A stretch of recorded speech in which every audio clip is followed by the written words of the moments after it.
Bharatiya Janata party की प्रदेश कार्यकारिणी की बैठक रानीताल स्थित भाजपा कार्यालय में आयोजित हुई। बैठक में गृह मंत्री अमित शाह के नगर प्रवास की तैयारियों एवं इस दौरान आयोजित होने वाले कार्यक्रमों की तैयारियों की समीक्षा की गई।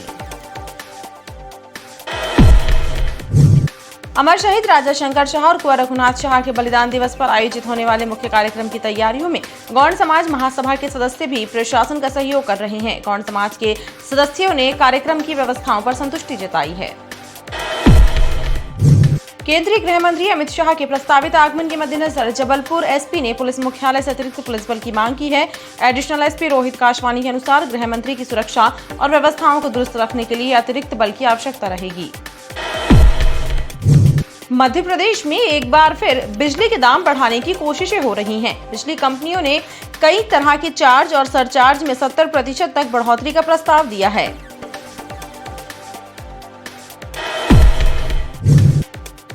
नामी कंपनी की नकली घड़ियां बेचने वाले 3 दुकान संचालकों के खिलाफ ओमती थाने में मामला दर्ज कर कार्यवाही शुरू कर दी गई है। पुलिस ने तुलाराम चौक स्थित पर्ल ट्रेडर्स, क्वालिटी वॉच और जय माता दी टाइम्स शॉप से कुल 425 डुप्लीकेट घड़ियां जब्त की हैं, जिनकी कीमत 3 लाख रुपए बताई जा रही है। सेवा सप्ताह के तहत भाजपा कार्यकर्ताओं ने ग्वारी घाट नई बस्ती में स्वच्छता अभियान चलाकर साफ सफाई की और क्षेत्रीय जनों को भी सफाई बरकरार रखने के लिए प्रेरित किया। कबड्डी खेल को बढ़ावा देने के लिए मध्य प्रदेश कबड्डी एसोसिएशन के तत्वावधान में महिला वर्ग का एक प्रदर्शन मैच रानीताल इंडोर स्टेडियम में आयोजित हुआ, जो जबलपुर कॉर्पोरेशन और जबलपुर एकेडमी के बीच खेला गया। दैनिक वेतन भोगी कर्मियों को चतुर्थ श्रेणी कर्मचारी में विलय करने की मांग को लेकर मध्य प्रदेश लघु वेतन कर्मचारी संघ ने जिला प्रशासन को मांग पत्र सौंपा है। कर्मचारी संघ के अनुसार प्रदेश के सामान्य प्रशासन विभाग ने चतुर्थ श्रेणी के रिक्त पदों की जानकारी मांगी है, उसे तत्काल भेजने की मांग की है। सीएम हेल्पलाइन में शिकायत करने के बावजूद लोगों को अतिक्रमण से मुक्ति नहीं मिल पा रही है। आलम यह है कि सीएम हेल्पलाइन की 80 से ज्यादा शिकायतें नगर निगम में लंबित हैं। अब अतिक्रमण प्रभारियों को फटकार लगाकर कार्यवाही करने के निर्देश दिए गए हैं। प्रथम पूज्य आराध्य भगवान श्री गणेश के 10 दिवसीय पर्व की संस्कारधानी में धूम मची हुई है। गणेश उत्सव पर्व पर घरों और गणेश पंडालों में प्रथम पूज्य की स्थापना कर भगवान गणपति का पूजन किया जा रहा है। गणपति आराधना के महापर्व गणेश उत्सव के 7वें दिन भी विधि विधान से श्री गणेश का पूजन किया गया। रतन नगर स्थित सुप्तेश्वर मंदिर में भी भक्तों ने विघ्नहर्ता की आराधना कर सुख समृद्धि की कामना की।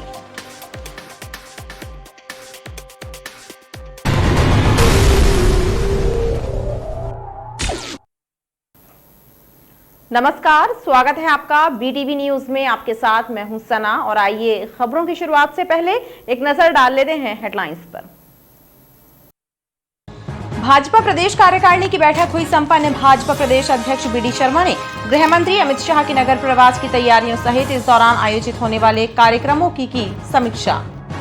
फास्ट ट्रैक कंपनी की डुप्लीकेट घड़ियां बेचने वाले 3 दुकानदारों पर प्रकरण दर्ज। तुलाराम चौक स्थित दुकानों से 3 लाख कीमत की 425 घड़ियां जब्त।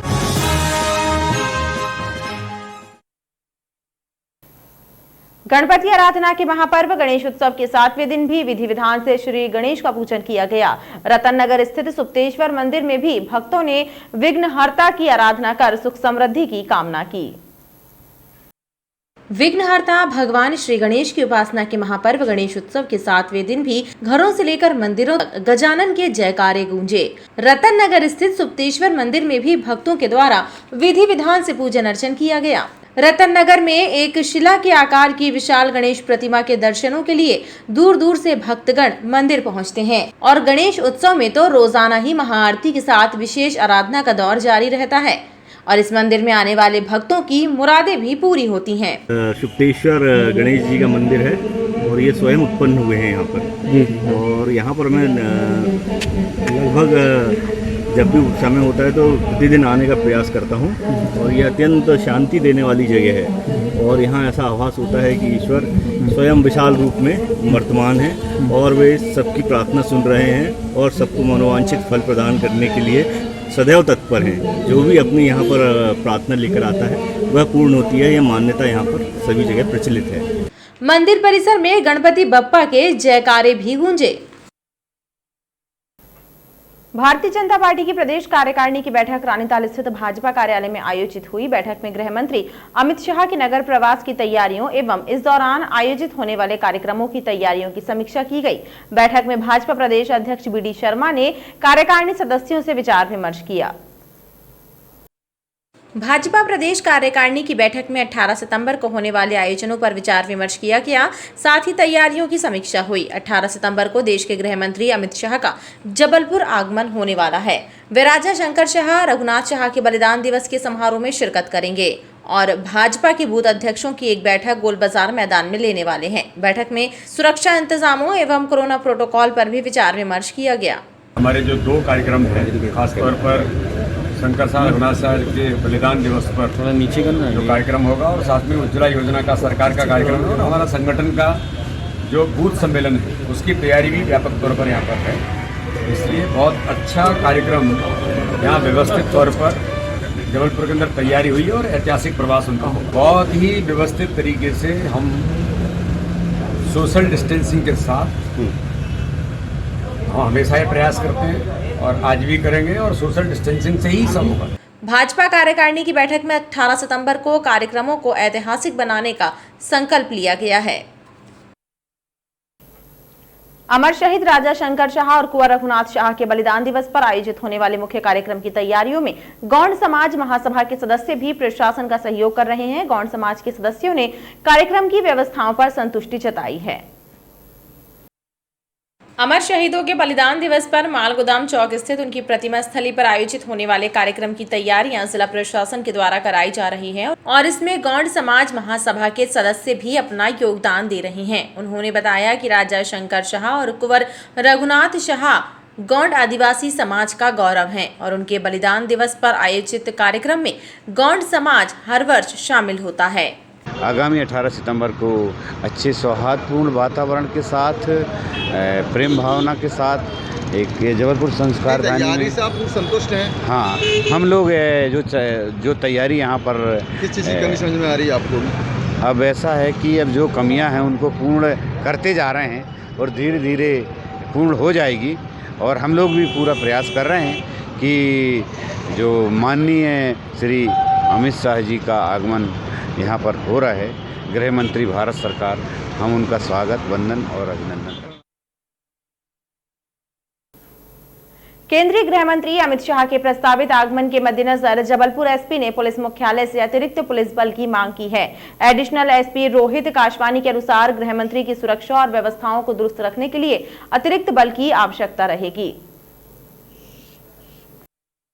केंद्रीय गृह मंत्री अमित शाह के 18 सितंबर के आगमन को लेकर तैयारियों के तहत सुरक्षा व्यवस्था भी चाक चौबंद रहे, इसके लिए पुलिस मुख्यालय से अतिरिक्त पुलिस बल मांगा गया है। एएसपी रोहित काशवानी ने बताया कि अमित शाह बलिदान दिवस पर आयोजित होने वाले कार्यक्रमों के साथ ही अन्य कार्यक्रमों में भी शामिल होंगे, लिहाजा पुलिस बल की आवश्यकता पड़ेगी। दिनांक 18 तारीख को जो रघुनाथ शाह जी, शंकर शाह जी का बलिदान दिवस है, उस पर माननीय गृह मंत्री केंद्र सरकार अमित शाह जी यहाँ आ रहे हैं। जबलपुर आगमन है उनका, तो उसमें कुछ प्रोग्राम है, उसके लिए पुलिस मुख्यालय से बल की यथोचित डिमांड की गई है प्रत्येक कार्यक्रम के लिए और जैसे ही वो बल का जैसे भी एस्टीमेट आ जाता है, क्लियर हो जाता है, उसके बाद मीडिया को अवगत कराया जाएगा। उन्होंने बताया कि पुलिस मुख्यालय से जवाब आने पर बल की संख्या का पता चल सकेगा।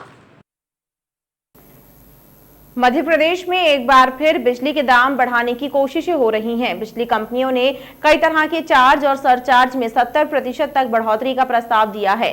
राज्य विद्युत नियामक आयोग ने बिजली कंपनियों के प्रस्ताव को सुनवाई के लिए मंजूर कर लिया है। हालांकि जनता की तरफ से इसका विरोध भी शुरू हो गया है।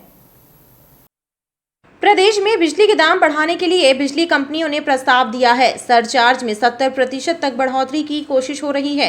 राज्य विद्युत नियामक आयोग ने बिजली कंपनियों के प्रस्ताव को सुनवाई के लिए मंजूर कर लिया है। बिजली नियामक आयोग ने बिजली कंपनियों के प्रस्ताव पर आम जनता से आपत्तियां दायर करने की अंतिम तारीख 30 सितंबर तय की है और 5 अक्टूबर को आपत्तियों पर सुनवाई कर फैसला लेना तय किया है। बिजली कनेक्शन और सर्विस चार्ज सहित कई तरह के सरचार्जों को बढ़ाने के पीछे थोक मूल्य सूचकांक में इजाफा होने की दलील दी जा रही है, लेकिन इस पर बिजली मामलों के जानकारों ने सख्त आपत्ति दर्ज कराई है। जबलपुर में बिजली कंपनी से रिटायर्ड अधिकारी राजेंद्र अग्रवाल का कहना है कि बिजली के टैरिफ का थोक या उपभोक्ता उपभोक्ता मूल्य सूचकांक से कुछ लेना देना नहीं है।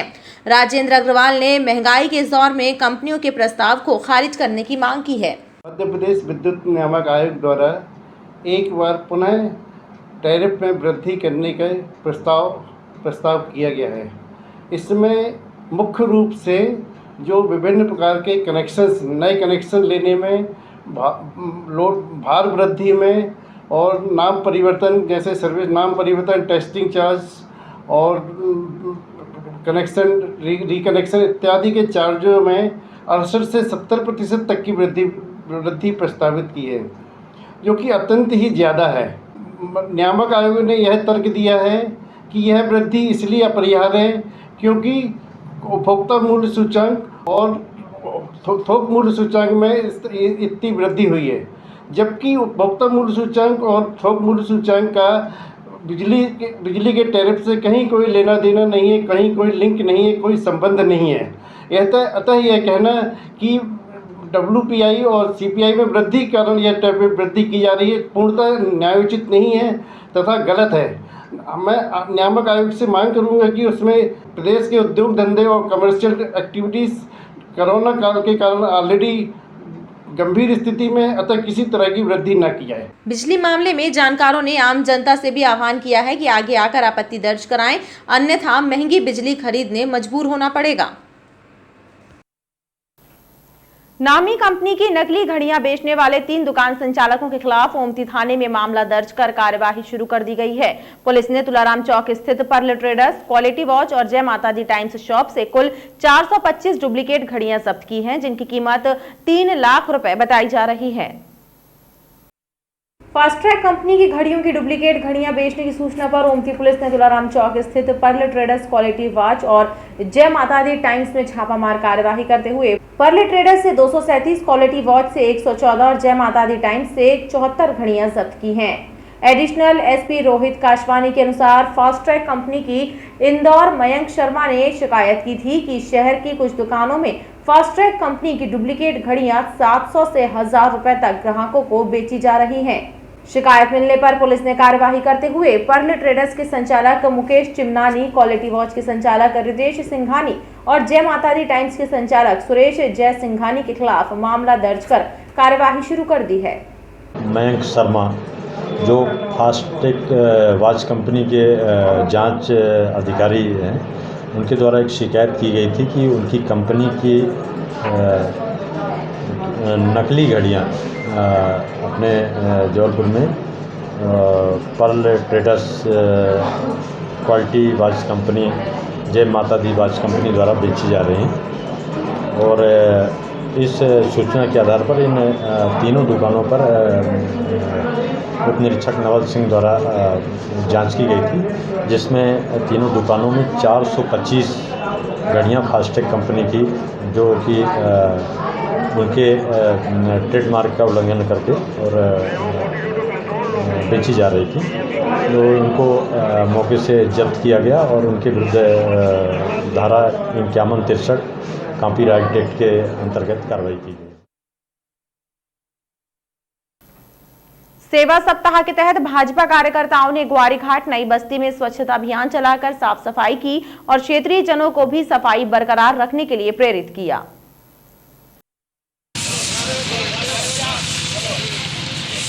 भारतीय जनता पार्टी कार्यकर्ताओं ने ग्वारीघाट पुरानी बस्ती में स्वच्छता अभियान के तहत झाड़ू लगाकर साफ सफाई की। कार्यकर्ताओं ने बताया कि सेवा सप्ताह के तहत स्वच्छता अभियान भी चलाकर लोगों को सफाई रखने का संदेश दिया गया, ताकि डेंगू और मलेरिया के मच्छर ना पनप सकें।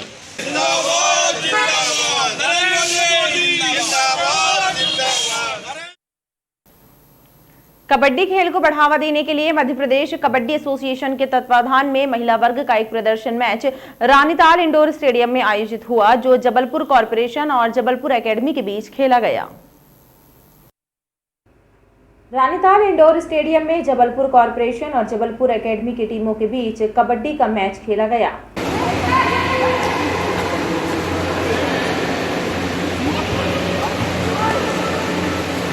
मध्य प्रदेश कबड्डी एसोसिएशन के द्वारा कबड्डी खेल को बढ़ावा देने के मकसद से लगातार ऐसे मैच आयोजित किए जा रहे हैं और इसका मकसद महिला कबड्डी को भी प्रोत्साहित करना है ताकि ज्यादा से ज्यादा युवतियों में भी इस खेल के प्रति रुचि जागृत हो सके।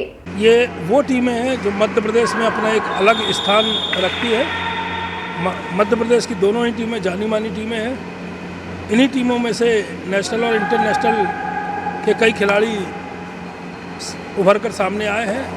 तो आज उसी तारतम्य में एक प्रदर्शन मैच जबलपुर कॉर्पोरेशन और जबलपुर एकेडमी के मध्य यहाँ पर खेला गया, जिसमें मुख्य अतिथि के रूप में अर्जुन अवार्डी सुश्री मधु यादव जी अपना आशीर्वाद देने यहाँ पर उपस्थित हुई। कबड्डी मैच में बतौर मुख्य अतिथि शामिल हुई अर्जुन अवार्डी मधु यादव ने भी खिलाड़ियों का उत्साहवर्धन किया।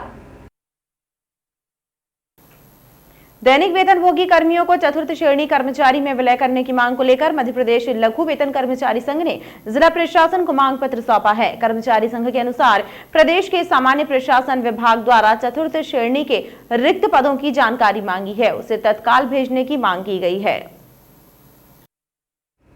मध्य प्रदेश लघु वेतन कर्मचारी संघ के सदस्यों ने बताया कि दैनिक वेतनभोगी कर्मचारियों का चतुर्थ श्रेणी में विलय किया जाना है और इसके लिए प्रदेश के सामान्य प्रशासन विभाग द्वारा रिक्त पदों की जानकारी मांगी गई है। लिहाजा कलेक्टर को मांग पत्र सौंपकर तत्काल विभिन्न विभागों की जानकारी भेजने के निर्देश की मांग की गई है। एक सूत्री मांग को माननीय कलेक्टर महोदय को ज्ञापन सौंपा गया, जिसमें कि दैनिक वेतनभोगी कर्मचारियों को चतुर्थ श्रेणी में विलय किया जाए और से 2016 एवं 17 से जो भी ये मांग संघ द्वारा की जा रही थी, तो उसका माननीय मुख्यमंत्री महोदय जी ने आदेश प्रसारित किया गया है। 6/9/2021 को आदेश प्रसारित किया गया। उसके तारतम्य में समस्त जिला के समस्त प्रदेश के अंतर्गत जितने भी इन कर्मचारी दैनिक वेतनभोगी कर्मचारी समस्त विभागों से जानकारी मांगी गई है। लघु वेतन कर्मचारी संघ के अनुसार लंबे समय बाद उनकी मांग पूरी हो रही है, लिहाजा जानकारी भेजी जानी चाहिए। सीएम हेल्पलाइन में शिकायत करने के बावजूद लोगों को अतिक्रमण से मुक्ति नहीं मिल पा रही है। आलम यह है कि सीएम हेल्पलाइन की 80 से ज्यादा शिकायतें नगर निगम में लंबित हैं। अब अतिक्रमण प्रभारियों को फटकार लगाकर कार्यवाही करने के निर्देश दिए गए हैं। नगर निगम की उपायुक्त अंजू सिंह ने अतिक्रमण दल प्रभारियों की बैठक लेकर उन्हें निर्देश दिए हैं कि सीएम हेल्पलाइन में दर्ज अतिक्रमण की शिकायतों को प्रभावी रूप से निराकृत कराएं। नगर निगम में अतिक्रमण की 80 से ज्यादा शिकायतें लंबित हैं। ये भी अतिक्रमण से भवन ट्रांसफर। अच्छा, ये भवन वाली भी करे ना, ये वाली मैडम जी निजी भूमि में छत पर जो पानी में उसके उसमें अगर उसको मकान का देखें मैडम हम लोग कर रहे हैं, विजिट किया है इसमें जी उसको बोलो ना थोड़ा डिस्टेंस पे वो करे। आज सीएम हेल्पलाइन के संदर्भ में बैठक की गई थी, जिसमें अतिक्रमण प्रभारियों को ये निर्देश दिए गए हैं कि जो भी उनके लेवल पे पेंडिंग है, लेवल 1 से लेकर लेवल 4 तक शिकायतों को तत्काल निराकृत करें, स्थल निरीक्षण करें और डॉक्यूमेंटेशन के आधार पर यदि पाया जाता है कि अतिक्रमण है तो हटाया जाएगा, अदरवाइज नहीं। कितनी करीब पेंडिंग है अतिक्रमण शाखा की देखी जाए? अभी 80 करीब पेंडिंग है, उस पर कुछ ग्रेडिंग पे है तो 60 करीब कुछ ग्रेडिंग की कंप्लेन है, तो उनको प्रायोरिटी करने के लिए बोला है और बाकी जो जनरल कंप्लेन है अभी वो विजिट पे जाएगी, लेवल 1 पे ही है। बहरहाल अतिक्रमणों से परेशान लोगों को सीएम हेल्पलाइन में शिकायत करने के बाद भी राहत नहीं मिल पा रही है। यदि मिल रहा होता तो सीएम हेल्पलाइन की पेंडिंग इतनी ज्यादा नहीं होती। प्रथम पूज्य आराध्य भगवान श्री गणेश के 10 दिवसीय पर्व की संस्कार धानी में धूम मची हुई है। गणेश उत्सव पर्व पर घरों और गणेश पंडालों में प्रथम पूज्य की स्थापना कर भगवान गणपति का पूजन किया जा रहा है। गणपति बप्पा के भक्तों ने गणपति उत्सव पर विशेष झांकियां भी सजाई हैं। इसी कड़ी में लालमाटी क्षेत्र में भगवान गणपति के विवाह की आकर्षक झांकी सजाई गई है, जो श्रद्धालुओं के आकर्षण का केंद्र बनी हुई है। प्रथम पूज्य गौरीनंदन भगवान श्री गणेश के 10 दिवसीय पर्व की संस्कार धानी में धूम है। गणेश मंदिरों के साथ ही घरों और गणेश पंडालों में गणपति गजानन का विशेष पूजन अर्चन किया जा रहा है। इस अवसर पर गणेश भगवान की विशेष झांकियां भी सजाई गई हैं। इसी कड़ी में लालमाटी, चुंगी चौकी, द्वारिका नगर में भगवान श्री गणेश के विवाह की झांकी सजाई गई, जो श्रद्धालुओं के आकर्षण का केंद्र बनी हुई है। यह हमारा 28वां वर्ष है और प्रतिवर्ष अनुसार हमने इस बार भी एक नए रूप में साज सज्जा की है। कोरोना काल में जिस तरीके से कम लोगों में विवाह हुआ है, उसी तरह हमने आज भगवान गणेश का विवाह करते हुए ये मंडप को सजाया हुआ है। भगवान श्री गणेश के भक्त प्रतिदिन भगवान का विशेष पूजन कर उनका आशीर्वाद प्राप्त कर रहे हैं। और खबरों का सिलसिला लगातार जारी रहेगा। आप देखते रहिए BTV न्यूज़।